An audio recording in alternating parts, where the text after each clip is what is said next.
Hello one and all, a very warm welcome to another instalment from the channel that is Jono's Graveyard Johns. Now in today's video I shall be talking about another true crime that happened in the County of Derbyshire, a county which lies in the East Midlands in the UK. Specifically, I'm going to visit an area called Spondon in Derbyshire where this heinous act was committed. Now the first map shows where the County of Derbyshire sits in relation to the UK, and the second map shows where Spondon itself sits in relation to the County of Derbyshire itself. Now today most people would leave flowers as a tribute at a murder scene, but 200 years ago a more lasting tribute was erected at the site of infamous killings. This more lasting tribute consisted of the erection of a murder stone which was located at the exact spot where the actual crime itself took place. Now murder stones are a rarity. There are probably around 100 of them in the UK, and Derbyshire does not have one but two murder stones. In today's video I shall visit Church Street in Spondon where this poor victim lived and where he took his last breath at his house after he had been brutally beaten whilst he was being attended to by Dr. James Cade, who was the local surgeon and doctor. I shall also visit the 9-bedroomed Georgian mansion that Dr. Cade lived in at the time this heinous crime was committed. Now the property he lived in is considered to be the finest example of Georgian architecture in the County of Derbyshire. The building is a Grade 1 listed building and was built between 1710 and 1736 for the local tanner John Anthill. I'm also going to visit the murder stone itself as part of this video. I shall visit the road also where this person had named after him after his life was taken in honour of his memory.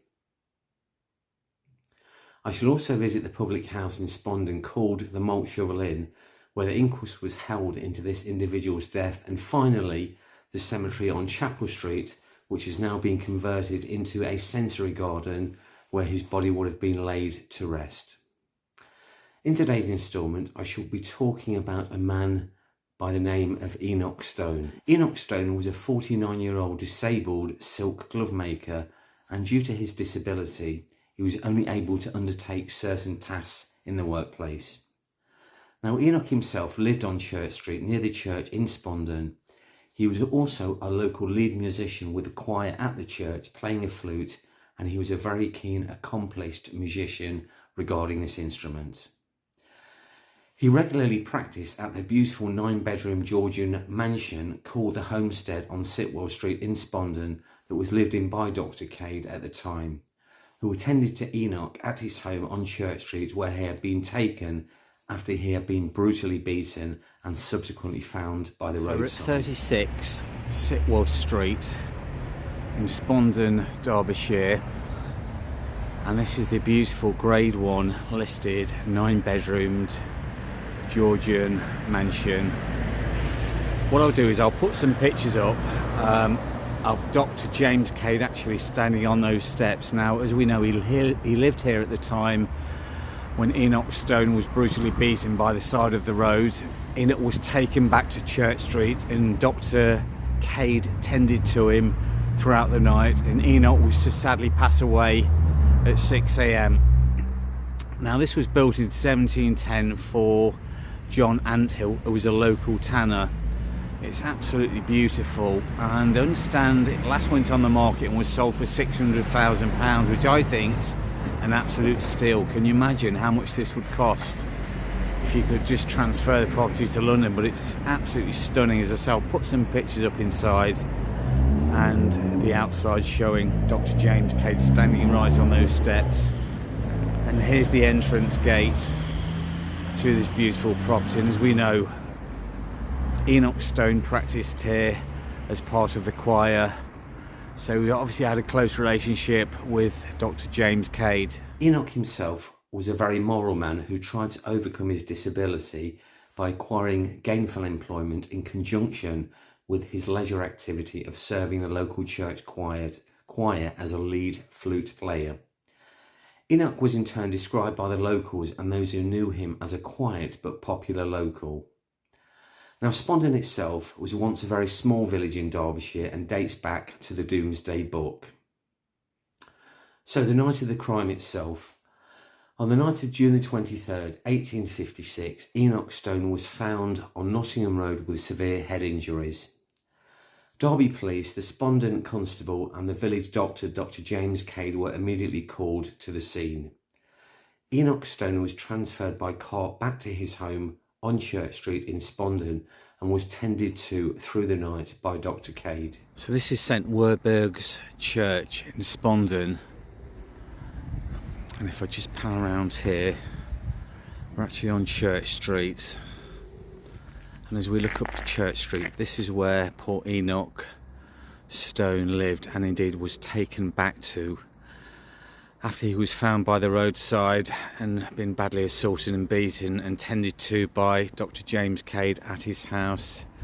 He stayed with him all night and he sadly passed away at 6 AM in the following morning. So we do know that he was a musician and he played in the local choir, and I'm assuming it was probably this church here, since it's literally on the same street as to where he lived. And what's really interesting, if you do go into the church, there's actually the remnants, I believe it's 9th century Anglo-Saxon limestone cross, and all that's really left of it is a stump, so it's well worth a visit. Now, such was the infamy of the crime that a memorial stone was later laid on the exact site on Nottingham Road where Enoch was found, just past Rainsway Island on the corner of Oregon Way. Now, the stone itself is engraved with the initials ES for Enoch Stone. And also just off Oregon Way stands Enoch Stone Drive, both lasting tributes to Spondon's most well-known victim of crime. So this is the murder stone of Enoch Stone. As we can see, it's located on the corner of Oregon Way, which we can see just over there. So if you do want to find it, it's right at the very top. Just zoom in on it. So there we are, Enoch Stone. So this is Enoch Stone Drive that we're looking at, and we'll just zoom in on that sign so you can see.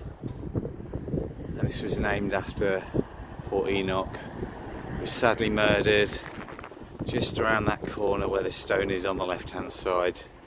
So if you do want to find this stone, or Enoch Stone Drive, there's Enoch Stone Drive there, and the stone is literally just on the left hand side of where this road meets the main carriageway. A police investigation began into the murder on the July the 1st of 1856, and reward notices were displayed offering the princely sum of £120 for information leading to the assailant's capture.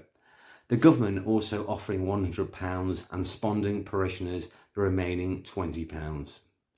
It did produce various leads, but no culprits were ever found. And on July the 21st, 1856, the inquest held at the Malt Shovel Inn closed the case. Malt Shovel Inn in Spondon, Derbyshire, on the 21st of July 1856, an inquest was held into the murder of poor Enoch Stone, and sadly the perpetrators were not apprehended, so it was closed without really ever being solved. So this is the Chapel Street Memorial Garden, and if we look at this grave here, we've got 1853 on it. So it fits with it obviously being a cemetery, because Enoch was murdered and buried in 1856. So this is, it's now a memorial, or it's called a sensory garden now, but it was once upon a time, back in the day, a graveyard. And here we have another stone, 1870. So this verifies the fact that it was actually a cemetery in Enoch's time. So we do know Enoch Stone is buried here somewhere. So rest in peace, Enoch. It was a terrible tragedy what happened to you. God bless. That concludes the video, guys. Sincere thanks for watching. Please like, subscribe and comment on the video.